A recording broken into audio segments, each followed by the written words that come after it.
Avis vascular centre మన దేశంలోనే the best varicose vein hospital. నమస్తే అమ్మా. నమస్తే అమ్మా. అమ్మా, సూర్యగ్రహణం మరి ఈ రోజు ఏంటి, ఎలాంటి నియమాలు పాటించాలి, గ్రహణం రోజు ఎలాంటి జాగ్రత్తలు తీసుకోవాలి, ఏ విధంగా ఉండాలి, అండ్ మన మీద అసలు ప్రభావం ఎంతవరకు ఉందమ్మా? సూర్యగ్రహణం అంటే ఏంటమ్మా? గ్రహించటం, అంతే. తీసుకోవడం. సూర్యుణ్ణి గ్రహిస్తుంది అంటే ఈసారి కేతుగ్రస్త అనుకుంటాను. కేతుగ్రస్త సూర్యగ్రహణం అంటే కేతువు సూర్యుణ్ణి ఆక్రమిస్తుంది అమ్మా. అంటే సూర్యకాంతి మన మీద పడకుండా మధ్యలోకి కేతు రావడం, అందువల్ల సూర్యకాంతి భూమి మీద పడదు. ఇది అంతరిక్షంలో జరిగేటటువంటి ఒక అద్భుతమైన విన్యాసం. ఎంత మంచి జరుగుతూ ఉంటాయి. అవునవునవును. చాలా ఆలోచిస్తే అసలు ఆ ఆటలు ఏమిటి, ఆ విలాసాలు ఏమిటి, ఆ నృత్యాలు ఏమిటి, ఇవన్నీ ఇలా జరుగుతూ ఉండే దీని మీద ప్రభావం ఎలా ఉంటుంది అన్నది కదా మీరు అడిగేది. సూర్యుడి యొక్క ప్రభావం మనిషి మీద ఎలా ఉంటుందో ఆలోచిస్తే ఆ సూర్యకాంతి పడనప్పుడు ఎలా ఉంటుందో చాలా తేలిగ్గా అర్థమవుతుంది. అంతే, కరెక్ట్ గా చెప్పారు. ఎంత తేలిగ్గాను అర్థమవుతోంది. సూర్యుడు ఉదయిస్తున్నాడు అనగానే 4:30-5 మధ్యలో తప్పనిసరిగా ఎట్లాంటి వాళ్ళకి మెలకు వస్తుందమ్మా? అనారోగ్యం ఉండో నిద్ర మాత్రం వేసుకుంటేనో తప్ప. అయితే మనం అప్పుడు లేవం. కానీ లేవమని మన ఆత్మని ప్రబోధిస్తున్నాడు సూర్యుడు. కానీ మనం లేవం. పక్షులు లేస్తాయి, పసిపిల్లలు లేస్తారు, పశువులు లేస్తాయి. మనం కూడా చిన్నప్పుడు లేచాము, పెద్ద అయ్యాక మానేసాం. అంటే మన నిద్ర కూడా ఎప్పుడు వస్తుంది? సూర్యకాంతి లేనప్పుడే నిద్ర వస్తుంది. శరీరంలో మనం తిన్న ఆహారం అరిగేటటువంటిది కూడా సూర్యకాంతి ఉన్నప్పుడే. ఆరోగ్యంగా ఉండదలుచుకున్నటువంటి వాళ్ళు సూర్యోదయానికి ముందు గాని సూర్యాస్తమయం తర్వాత గాని ఘన పదార్థాలు తినరు. అంటే అరుగుదల తక్కువ ఉంటుందని. అందుకే కార్తీక మాసంలో సూర్యకాంతి తక్కువ ఉంటుంది గనక ఆహారాన్ని నియమంగా తీసుకుంటారు. ఇలా ఉంటుంది కనుక ఇవన్నీ కూడా అనుకోకుండా ఒక్కసారి ఇట్లా ఒక కుదిపినట్టు ఆగిపోయాయి. శరీరంలో కొంచెం ఇబ్బంది ఉంటుంది. ఆ ఇబ్బంది వల్ల మన ఆరోగ్యం దెబ్బతినకుండా ఉండడానికి కొన్ని నియమాలు చెప్పారు. అటువంటి వాటిల్లో ప్రధానంగా చెప్పేది ఏమిటి అంటే, గ్రహణ సమయానికన్నా 3 గంటల ముందే ఘన పదార్థాలు తీసుకోండి. గ్రహణ సమయంలో అరుగుదలకి కావలసిన పదార్థం లేకుండా చూసుకోండి. అంటే అరిగిపోయి ఉండాలన్నీ. అసలు ఖాళీగా కాదు. ఉండలేమో అనిపిస్తే కాసిని గ్రహణ సమయంలో తీసుకోకుండా అంతకన్నా ముందే కాస్త పాలు అట్లాంటి ద్రవ పదార్థాలు తీసుకొని గ్రహణ సమయంలో ఏమీ తీసుకోకుండా ఉండడం అన్నది చాలా ఉత్తమమైనటువంటి పద్ధతి ఆరోగ్య దృష్ట్యా. ఇంకా మరి ఆరోగ్యం మాటటుంచి మనకి ఇంకేదైనా దానివల్ల ప్రయోజనం కావాలా అంటే మానవుడు ఎట్లా ఆలోచిస్తాడంటే ఏది జరిగినా దాని నుంచి నాకేమిటి అని ఆలోచిస్తాడు. కరెక్ట్ అమ్మా. మరి అంతరిక్షంలో జరిగే ఈ గొప్ప విన్యాసం ఉందే, దీనివల్ల నాకేమిటి ప్రయోజనం అంటే, ఆ సమయంలో గ్రహణం అంటే పట్టడం అన్నాం కదా, పట్టు ఎక్కువ ఉంటుంది.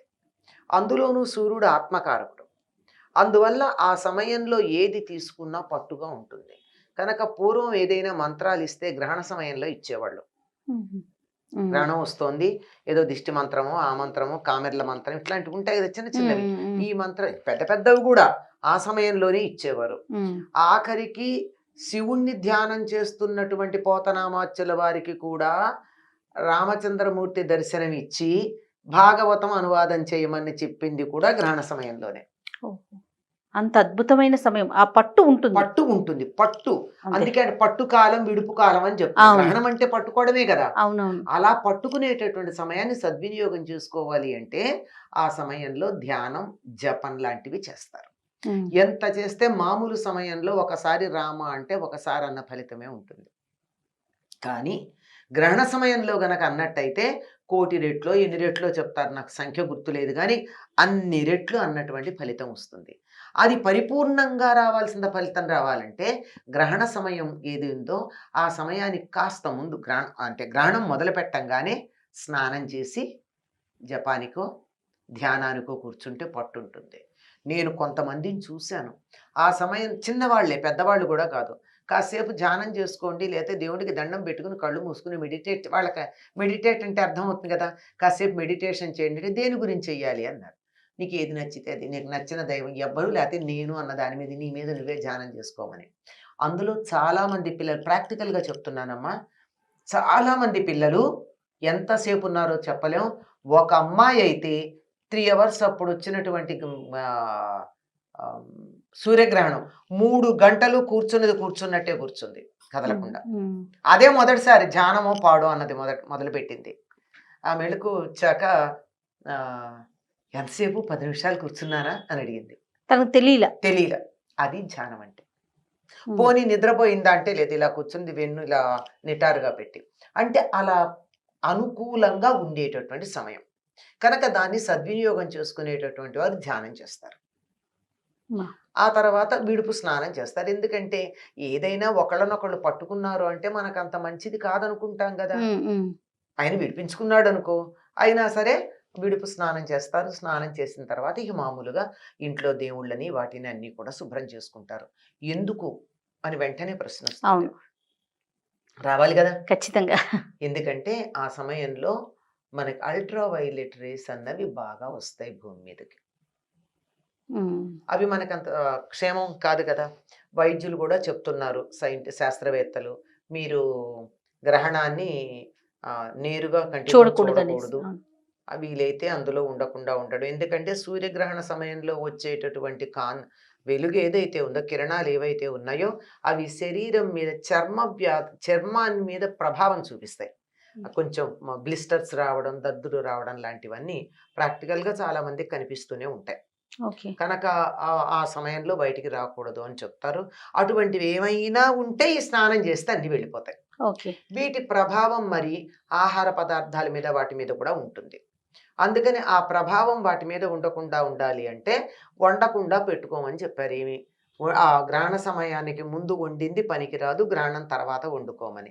మరి ఊరగాయలు లాంటివి ఉన్నాయి కదా, పాడవకుండా పాలు పెరుగు ఉంటాయి కదా, వాటికి ఏమిటంటే దర్భ వేయమన్నారు. దర్భ దేనికి అంటే సహస్ర పరమాదేవి శతమూల శతాంకుర సహస్రగం భరతు మే పాపం దూర్వా దుస్వప్న నాశిని అని దర్భ గురించి చాలా గొప్ప విశేషాలు చెప్పారు. ఈ మధ్య కాలంలో కొన్ని సంవత్సరాల క్రితం మన దేశంలో చేస్తే మనం నమ్మం కదా, పాశ్చాత్యులు చేశారు. పాశ్చాత్య దేశాల్లో, అమెరికాలోనే అనుకుంటాను, గ్రహణ సమయంలో 2 గాజు గ్లాసుల్లో నీళ్లు పోసి దర్భ వేసి ఒకటి, దర్భ వేయకుండా ఒకటి సూర్యకాంతికి అదే బారు బయట పెడితే ఆ రెండింటిలోనూ తేడా కనపడిందట. దర్భ వేసినటువంటి నీళ్ళ కాంపోజిషన్, వాళ్ళ మాలిక్యులర్ అరేంజ్మెంట్ ఉంటుంది, దానికి దర్భ వేయని నీళ్ళకి రెండిటికి తేడా ఉంది. కనుక దర్భ అక్కడి నుంచి వచ్చేటటువంటి కిరణాలు ఏవైతే ఉన్నాయో వాటిని నిరోధించి వాటి వల్ల వచ్చే దుష్ఫలితాలను పోగొడుతుంది అని వాళ్ళు ఒక పేపర్ ప్రజెంట్ చేశారు. వాళ్ళు చేస్తే నమ్ముతాం కదా మనం, చెప్తే తప్పదు. ఇప్పుడు ఇంగ్లీష్ లో చెప్తే వేదం, ఇంగ్లీష్ లో చెప్తే వేదం అమ్మా. ప్రస్తుత పరిస్థితి అలా నడుస్తుంది కదా వ్యవహారం. అందువల్ల దాన్ని మన వాళ్ళు పూర్వం ఏం చెప్పారు, ఇప్పుడు మా ఇంట్లో ఇన్ని దేవుళ్ళు ఉన్నారు, నాకు ఓపిక లేదు, జ్వరంగా ఉంది, నేను గ్రహణం తర్వాత దేవుళ్ళని నేను శుభ్రం చేసుకోలేను, అన్ని లే స్నానం చేయడమే చాలా కష్టం అనుకునే పరిస్థితి ఉండొచ్చు.